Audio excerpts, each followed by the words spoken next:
네, 경제 얘기하겠습니다. 과열 보이던 중국 증시가 폭락했는데 상당하게 연계되어 있는 우리는 어떻게 해야 될지 주목하지 않을 수가 없습니다. 정유신 서강대학교 경영학부 교수입니다. 교수님 안녕하십니까? 안녕하세요. 네, 중국 증시가 5천을 앞두고 대폭락했는데 이유가 뭔가요? 그 1사분기 이제 실적 나올 때도 약간 얘기 있었는데요. 네. 중국 1사분기 그 성장률이 7.0% 목표는 좀 맞췄지만은 그 당시 보면 무역이라든지 뭐 생산 추세 이런 것들이 계속 이제 마이너스로 돌아섰거든요. 그래서 네. 좀 그 실물적으로 안 좋다는 얘기가 있었고요. 또 주가는 지난 1년 동안 사실은 더블 이상이 났고 네. 올해만 지금 40% 올랐기 때문에 그 펀더멘털과 이제 주가 괴리가 상당히 큰 부담이 있었고 뭐 정책적인 그런 그 효과도 좀 있었거든요. 네. 그러니까 후광통 이렇게 해가지고 뭐 이제 상리하고 홍콩 연결하는 거 투자하는 거 있지 않습니까? 뭐 그거라든지 작년 11월 달 또 올해 들어와서 금리 두 차례 인하했고 이런 부분들도 이제 주가에 다 반영이 됐다. 이런 얘기가 있었고 부동산을 사실 이제 굉장히 강하게 작년 내내 사실 억제를 했는데 부동산 억제하기 좀 당연히 이제 그 돈들이 딴 쪽으로 흐르게 되는데 주식으로 많이 들어왔거든요. 그래서 네. 그런 효과가 있었는데 최근에 이제 부동산이 지금 중국 전체 그 경제 차지하는 그 포지션이 20%예요. 그러니까 부동산을 너무 이제 지나치게 억제하면 이제 또 경제 생활에 타격이 오기 때문에 네. 올해 들어와서 조금 이제 풀어주는 그런 경향이 생겨서 바닥을 좀 치고 조금씩 올라가는 모습이 있어요. 그러니까 더 이상 이제 부동산 쪽에서 주식으로 오는 것도 한계가 있다. 결국 이제 그 펀더멘탈하고 주가 괴리가 상당히 있었던 측면이 있고 네. 또 하나는 이제 우리도 그렇죠. 이제 뭐 주식이 오르면 이제 과열 장세 때 항상 그렇지만 중국도 그 마진론이라고 그래가지고요. 우리 주식 담보대출이죠. 이게 굉장히 늘어났어요. 그래서 올해 4개월 반 동안만 중국의 주식 담보대출이 1조 9천억 위안이니까 우리나라로 이제 334조 원인데. 1년 예산 정도네. 네. 작년 동기 대비 이게 4배라고 해요. 그러니까 워낙 많이 오를 땐 좋은데 떨어지면은 뭐 담보대출 못 갚잖아요. 그렇죠. 그러면 이제 결국 이제 강제 매도로 되고 악순환을 갈 수 있는 거죠. 이제 이런 소지가 있는 부분들이 그리고 또 수급 공급을 쫓아가는 주가는 없다고 그러잖아요. 그러니까 다음 주에 이제 중국 핵에너지 전략, 중국 핵전이라고 하는데 포함해서 23개 IPO 물량이 있어요. 근데 작년 초부터 이제 IPO가 허용이 됐거든요. 네. 중국이 이제 그동안 1년 반 동안 이제 IPO를 금지했었어요. 뭐 그 회계 스캔들도 있고 그래가지고. 근데 그 작년 초부터 풀렸는데 그게 이제 실질적인 어떤 대규모 물량 부담이 없었죠, 그동안은. 네.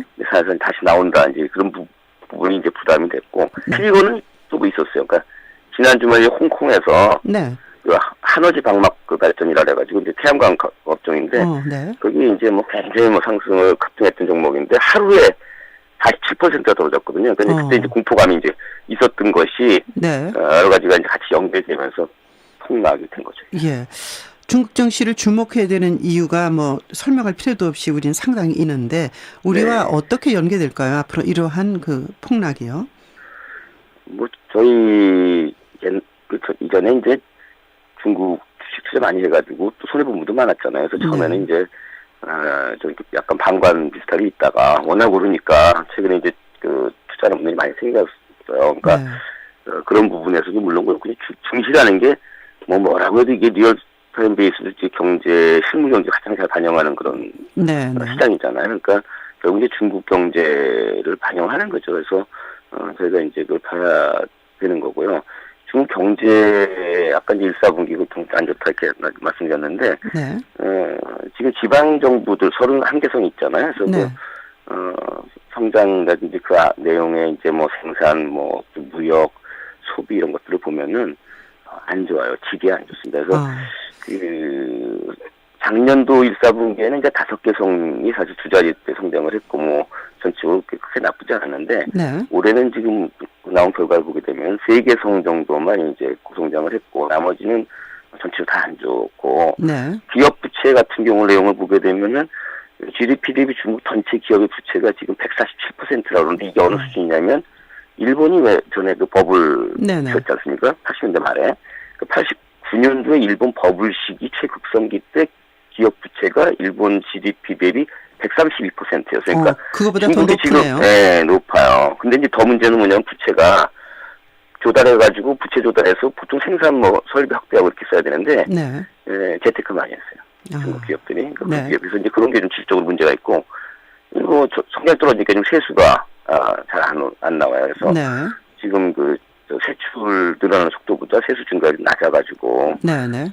지방 정부의 부담도 좀 생겼다. 그러니까 지금 은행 대출에서 막 지방 정부가 자금 조달했을 거 아니에요. 네네. 그거를 좀 급해져가지고 지난 3월 말에 이제 지방채 시장 활성화 방안을 내서 은행 대출 만기 오는 거를 지금 지방채로 차원 발행을 시켰어요. 그러니까 일시적으로는 뭐 금리도 좀 낮아졌고, 그다음에 장기채로 발행을 바꿔줬으니까 지방 정부는 한숨 돌리긴 했는데, 이제 이게 어디로 갔냐면 다 은행이 인수했잖아요. 그래서 이런 시그널들이 질적으로는 좀 부담이 생겼다. 그러니까 네.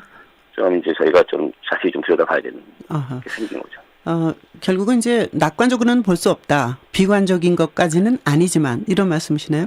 예, 맞습니다. 예. 예. 일반 투자자들은 어떻게 해야 됩니까?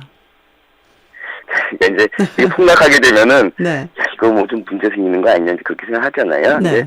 근데 개인적으로 그렇게 생각합니다. 그러니까 지금 6년 이상을 잠시 주식이 쉬었다가 네. 올라가는 거예요. 그러니까 중국은 사실 정책 요새 굉장히 강합니다. 정책이 중요해요. 네. 이번에도 사실은 이제 뭐 급락을 했는데 사인을 사실 줬다는 얘기도 있어요. 인민일보에 몇 번씩 나왔거든요. 네. 인민일보는 사실 단기관지나 다름없는데 그렇죠. 이건 좀 너무 과열됐다라는 걸 사인을 몇 번 보냈어요. 네. 그러니까 중국 정부에서는 이게 다른 방법으로 뭐 잡을 방법이 없잖아요. 너무 지나치게 하면. 근데 정책적인 관점에서 보게 되면은 중국이 이번에 이제 IQ 물량이 나오지만 다음 주에 네. 결국은 이제 구경제, 뭐 철강, 화학 뭐 이런 쪽이 사실은 구중을 해야 되는데 구중하려고 하면은 사람을 갖다 이렇게 줄이는 방법도 있지만 중국은 사회주의 공산당이기 때문에 사람을 줄이기 쉽지 않고요. 네. 결국은 재무구조 좋게 하려면은 프레스 캐피탈이라고 하는 거죠. 결국은 자본시장에서 자금을 조달해가지고 네. 자기 자본을 좀 좋게 해서 부채비를 낮추는. 그래서 결국 이제 구경제 쪽도 캐피탈 마켓을 이용을 해야 되고. 네. 신천 있잖아요, 선전. 네네. 그쪽은 사실 이제 뭐 창업판이라든지 중소기업판이라고 해가지고 벤처기업들만 육성한 건데. 네. 그쪽은 원래 벤처기업들은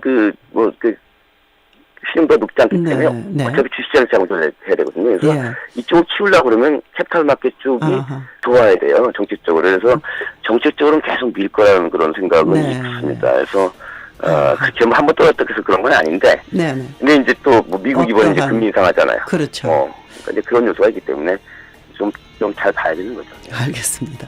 전문가가 보시기도 힘든데 일반인이 보기가 어떻겠습니까? 그래서 이 코너가 있습니다. 오늘 말씀 잘 들었습니다. 고맙습니다. 서강대 경영학과의 정유신 교수였습니다.